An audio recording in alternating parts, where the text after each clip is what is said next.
नमस्कार साथीहरु, च्यानलमा वेलकम छ साथीहरु। आजको भिडियोमा चाहिँ हामीले चाहिँ यो बुल मार्केटमा छ कि हैन, बेरिश मार्केटमा छ, त्यो कसरी थाहा पाउने।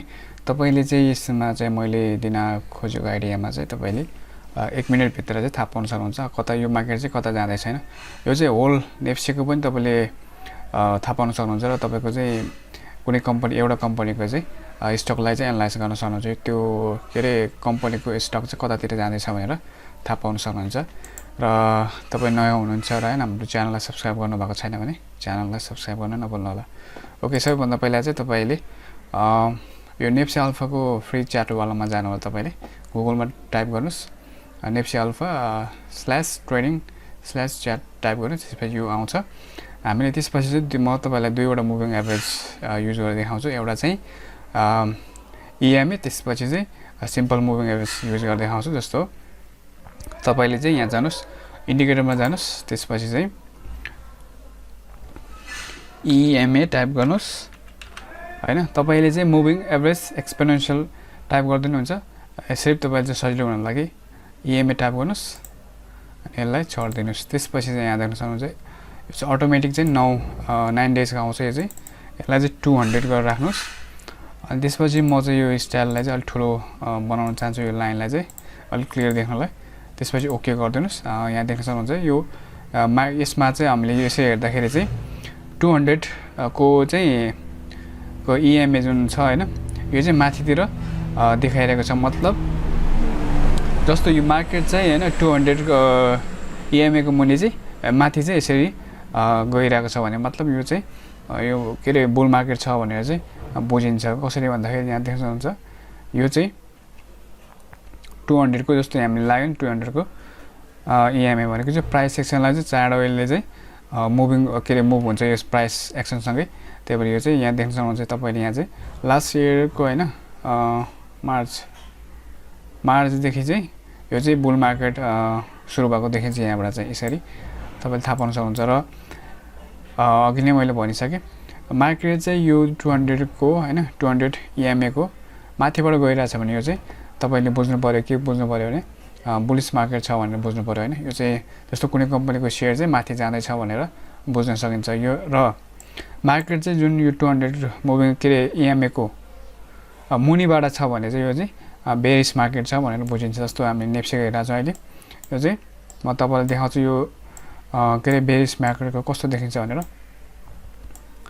यसलाई म थोरै जुम आउट गर्छु। यहाँ देख्न सक्नुहुन्छ 2017 देखि चाहिँ हैन 2017 देखि चाहिँ कहिलेसम्म चाहिँ बेरिश मार्केट छ भने चाहिँ यहाँ चाहिँ ठ्याक्कै डिसेम्बर 20 सम्म चाहिँ डिसेम्बर 2019 सम्म चाहिँ यो बेरिश मार्केट राखेपछि देखिन्छ। जस्तो यहाँ देख्न सक्नुहुन्छ यहाँ चाहिँ यो यसको यो 200 EMA को मुनि चाहिँ यो मार्केट छ भनेको यो चाहिँ बेरिश मार्केट हो भन्ने बुझिन्छ। तपाईले यसरी बुझ्नु होला। र यो चाहिँ अब चाँडै प्राइस एक्सनसँग चाहिँ चाँडै मुभ हुन्छ यो मुभिङ एभरेज चाहिँ EMA चाहिँ।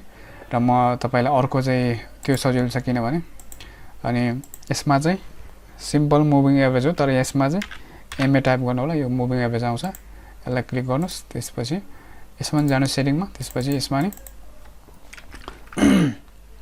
200 लगाउनुस्। त्यसपछि यसको नि म साइज ठुलो बनाउँछु। ओके, तपाईले यहाँ देख्न सक्नुहुन्छ यो कलर चेन्ज गरिदिन्छु। म कलरलाई म चेन्ज गरिदिन्छु। यहाँ देख्न सक्नुहुन्छ यो चाहिँ यसमा पनि हामीले के देख्न सक्छौँ भने चाहिँ 200 को मुभिङ एभरेजमा लगाउँदाखेरि पनि हामीले चाहिँ मार्केट चाहिँ यसरी माथि गइरहेको छ। अनि कसरी थाहा पायो भने चाहिँ म तपाईलाई देखाउँछु। यहाँ चाहिँ जस्तो यो मुभिङ एभरेज भयो 200 हैन 200 डेजको, यसको माथि चाहिँ के रे मार्केट चाहिँ यसरी माथि गइरहेछ भने चाहिँ यो चाहिँ बुलिश मार्केट हो हैन। र अघि नै मैले भनेछु यो चाहिँ यो EMA भन्दा चाहिँ ढिलो मुभ हुन्छ। यो चाहिँ जस्तो यो फेक ब्रेकआउटहरुमा चाहिँ हैन यो EMA चाहिँ कन्फ्युज हुन्छ, तर यसमा चाहिँ क्लियर हुन्छ। यसले चाहिँ क्लियर देखाउँछ मार्केटको ट्रेन्ड चाहिँ कता छ भनेर बुझिन्छ। र तपाईले चाहिँ यता ब्याक गरेर हैन तपाईले चाहिँ टेस्ट गर्नुभयो भने चाहिँ यो मार्केट चाहिँ कता जाँदैछ। जस्तो मैले जुन थ्योरी दिएँ तपाईलाई त्यसको चाहिँ तपाईले ब्याक गरेर टेस्ट गर्नु होला। यो चाहिँ कति मिल्छ भने तपाईले चेक गर्न सक्नुहुन्छ। मैले चाहिँ तपाईलाई देखाइदिइसके। यसलाई म एकचोटि बन्द गर्छु। यो तपाईले चाहिँ कुनै पनि स्टकको के कम्पनीको स्टकमा चाहिँ चेन्ज हेर्न सक्नुहुन्छ। जस्तो मैले चाहिँ यो हामीले अघि नै हेरिसकेको थिएँ 2017 देखि 19 को डिसेम्बरसम्म चाहिँ यो 19 डिसेम्बर अनि कतिसम्म छ यो यहाँ चाहिँ 19 को अप्रिल जस यहाँसम्म आउँदाखेरि डिसेम्बरसम्म चाहिँ हैन यो चाहिँ यो बेरिश मार्केट चाहिँ भएको रहेछ हैन। यहाँ चाहिँ अनि ब्याक तपाईले ब्याक जानुभयो भने चाहिँ यहाँ अझै देख्न सक्नुहुन्छ यहाँ चाहिँ अनि कतिसम्म भनेको चाहिँ यहाँ चाहिँ 2016 को यो चाहिँ हैन तपाईले चाहिँ यसमा चाहिँ यो डेली भयो हैन यो चाहिँ विकली गर्दा नि थाहा पाउन सक्नुहुन्छ विकली। त्यसपछि यहाँ देख्न सक्नुहुन्छ यहाँ चाहिँ हाम्रो बेरिश मार्केट कता छ हैन र बुलिश मार्केट कता छ भन्ने थाहा पाउन सक्नुहुन्छ। यहाँ चाहिँ 2017 देखि चाहिँ तन मार्केट तल झर्ने थालेको हैन यहाँ देख्न क्लियर देख्न सक्नुहुन्छ यहाँ चाहिँ के रे बेरिश मार्केट भनेर र 2020 को जुन 2020 को चाहिँ हैन 2019 को डिसेम्बर देखि चाहिँ बुलिश के रे बेरिश मार्केट सिद्धिएर फेरि त्यसपछि चाहिँ अब बुलिश मार्केट सुरु भएको देखिन्छ। यहाँ चाहिँ यसरी क्लियरली देख्न सकिन्छ तपाईले चाहिँ यो चाहिँ मन्थली चार्ट एन्ड डेली सबै कुरा देख्न सक्नुहुन्छ। यो चाहिँ अब म तपाईलाई चाहिँ यो एउटा स्टकको चाहिँ गरेर देखाउँछु त्यसमा मिल्छ मिल्दैन यसलाई एकछिन बन्द गरिदिउँ। जस्तो यहाँ चाहिँ यो नेप्से पुरै नेप्सेको भयो यो कता छ भनेर र अर्को चाहिँ कम्पनी जस्तो नोबेल ब्याङ्क हैन नोबेल ब्याङ्क भन्दा नि तपाईलाई यो चाहिँ एडीबीएल को चेक गरेर देखाउँछु तपाईलाई म हैन एडीबीएल को यो चाहिँ अनि यसलाई 200 मुभिङ एभरेज यहाँ देख्न सक्नुहुन्छ।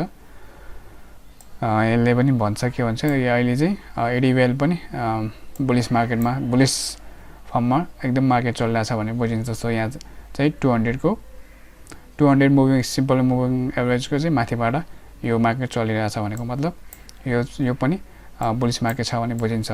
र बेरिश मार्केट छ भने चाहिँ यहाँबाट क्लियर देख्न सक्नुहुन्छ। यहाँ देख्न सक्नुहुन्छ 2018 हैन 18 देखि कहिलेसम्म 2018 देखि यहाँसम्म चाहिँ यो अगस्त 18 सम्म चाहिँ यो पनि बेरिश मार्केट रहेछ। त्यसपछि फेरि बुलिश मार्केट हल्का सुरु भएर फेरि यहाँ पनि 2019 को अप्रिलसम्म चाहिँ यो बेरिश मार्केट फर्केको त्यहाँदेखि चाहिँ फेरि बुलिश मार्केट सुरु भएको यहाँबाट देख्न सकिन्छ। यसरी चाहिँ तपाईले कुनै पनि स्टकमा चाहिँ तपाईले अब हुन्छ नि पहिलो चोटि हेर्दै हुनुहुन्छ भने एकदमै सजिलो छ यसको लागि मैले एकचोटि भनिदिन्छु। कुनै पनि स्टक सेलेक्ट गर्नुस् कम्पनी त्यसपछि यहाँ चाहिँ सिम्पल मुभिङ एभरेज लगाउनुस् हैन त्यसपछि चाहिँ यहाँ चाहिँ 200 को लेन्थ लगाउनुस् त्यसपछि यसले क्लियर देख्न सकिन्छ। र 200 EMA को पनि हेर्न सक्नुहुन्छ त्यसमा चाहिँ अलि फास्ट मुभ हुन्छ हैन फास्ट मुभ हुन्छ त्यो चाहिँ यो प्राइस एक्सन सँगै भने चाहिँ यो सिम्पल मुभिङ एभरेज चाहिँ यो ट्रेन्ड सँग चाहिँ बिस्तारै यो मुभ हुन्छ। यसले चाहिँ फेक ब्रेकआउटहरु चाहिँ यसलाई चाहिँ क्लियरली बुझिन्छ कि यो कस्तो छ भने म देखाउँछु दुईवटा लगाएर EMA टाइप गरौँ मुभिङ एभरेज एक्सपोनेन्शियल त्यसपछि यहाँ चाहिँ 200 को लगाउँ 200 लगाइसकेपछि यसलाई ठुलो गरिदिउँ। यो EMA चाहिँ अलि छिटो चल्ने हुन्छ यो के भन्छ के रे 200 सिम्पल मुभिङ एभरेज भन्दा नि एक्सपोनेन्शियल चाहिँ एकदम छिटो चल्छ। यहाँ देख्न सक्नुहुन्छ यहाँ चाहिँ यो रातो चाहिँ सिम्पल मुभिङ एभरेज भयो हैन अनि EMA चाहिँ यो जुन EMA छ हैन 200 को यो चाहिँ अलि छिटो यहाँबाट गएको देखिन्छ। जस्तो मार्केटमा चाहिँ यसले चाहिँ डाइरेक्सन पनि चाँडै देखाउँछ। यो चाहिँ कता यो चाहिँ प्राइस एक्सनसँग चाहिँ चाँडै यो जाने गर्छ। यसले चाहिँ कुनै बेला चाहिँ फेक ब्रेकआउटहरु गर्दाखेरि चाहिँ यसलाई चाहिँ कन्फ्युजन पार्छ। तर मैले चाहिँ तपाईलाई के युज सजेसन गर्छु भने यसलाई बन्द गरिदिनुस् हैन सिम्पल मुभिङ एभरेज मात्रै लगाउनुस् त्यसपछि तपाईले चाहिँ मार्केट कता छ भन्ने कुरा थाहा पाइन्छ। साथीहरु आजलाई यति नै। तपाईले कुनै यो भिडियोमा नबुझेको कुरा छ भने कमेन्टमा गएर कमेन्ट गर्नु होला र हाम्रो च्यानललाई सब्स्क्राइब गर्नु भएको छैन भने सब्स्क्राइब गर्न नभुल्नु होला। भिडियो हेर्दिनु भएको धन्यवाद।